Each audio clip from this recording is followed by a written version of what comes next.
A Terra, o único planeta do Sistema Solar onde se conhece vida, executa, tal como os outros planetas, dois tipos de movimentos.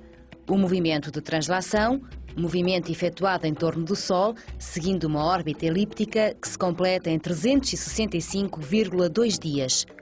O movimento de rotação, um movimento efetuado sobre o seu eixo imaginário que se completa em 23 horas, 56 minutos e 4 segundos. Da combinação destes dois movimentos resulta uma série de fenómenos observáveis no nosso planeta. Do movimento de rotação da Terra resulta a sucessão entre o dia e a noite. Enquanto o nosso planeta vai rodando sobre o seu eixo imaginário, na metade que fica iluminada é de dia e na metade que não recebe a luz do Sol é de noite.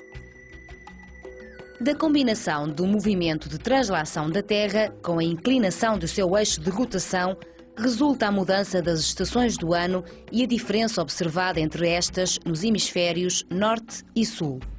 Quando a Terra se encontra na posição de solstício de junho, 21 ou 22 de junho, o seu eixo de rotação aponta na direção do Sol.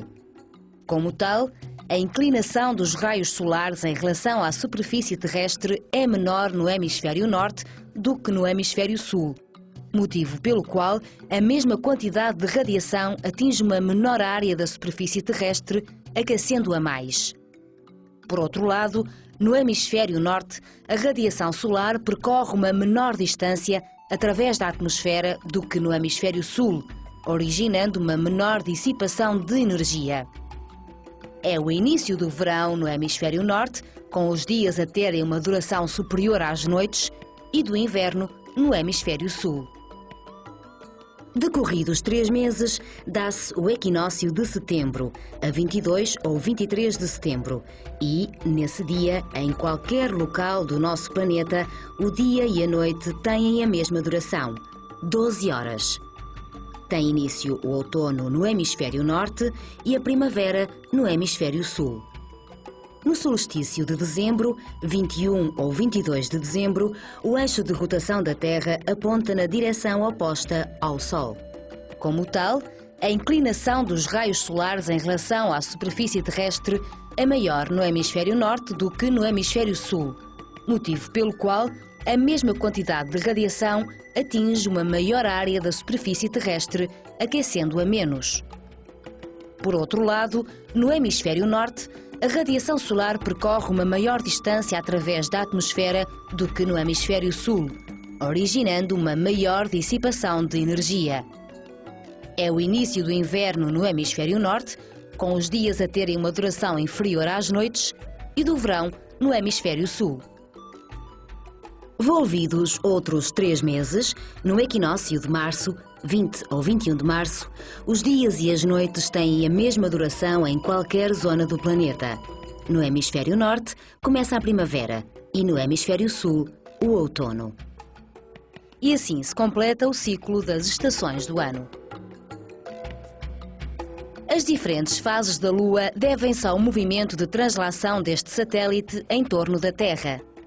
Os períodos de translação e rotação lunares têm exatamente o mesmo valor, 27 dias e 8 horas, e por esta razão, a face da Lua visível a partir da Terra é sempre a mesma. Em dias de Lua nova, quando a Lua se encontra entre a Terra e o Sol, a sua face virada para a Terra não está iluminada e, por isso, não é visível. Na fase crescente, conforme a Lua continua o movimento de translação em torno da Terra, a sua face vai se tornando progressivamente visível. Em dias de lua cheia, a Lua fica atrás da Terra e a sua face, que se encontra virada para nós, torna-se totalmente visível, pois está iluminada pelo Sol. Este satélite continua o seu movimento de translação e a face virada para a Terra começa a ser cada vez menos visível. A Lua entra em minguante. Quando a Lua se volta a encontrar entre a Terra e o Sol, volta à fase de Lua nova. Os eclipses são fenómenos fascinantes e que desde sempre atraíram a curiosidade do homem.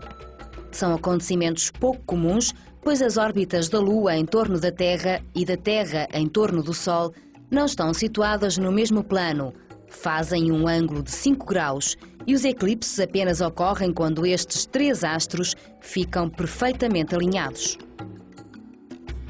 É possível observar eclipses solares e lunares. O eclipse do Sol ocorre quando a Lua se encontra entre o Sol e a Terra. Nesta situação, a sombra da Lua é projetada sobre uma zona da superfície terrestre que fica momentaneamente às escuras. Nessa área, ocorre um eclipse solar total. Na zona de penumbra, ocorre um eclipse parcial. O eclipse da Lua ocorre por vezes na fase de lua cheia, quando a Terra se encontra exatamente entre o Sol e a Lua. A Terra, iluminada pelo Sol, projeta no espaço uma zona de sombra e uma zona de penumbra. Quando a Lua atravessa a zona de sombra, ocorre um eclipse total da Lua.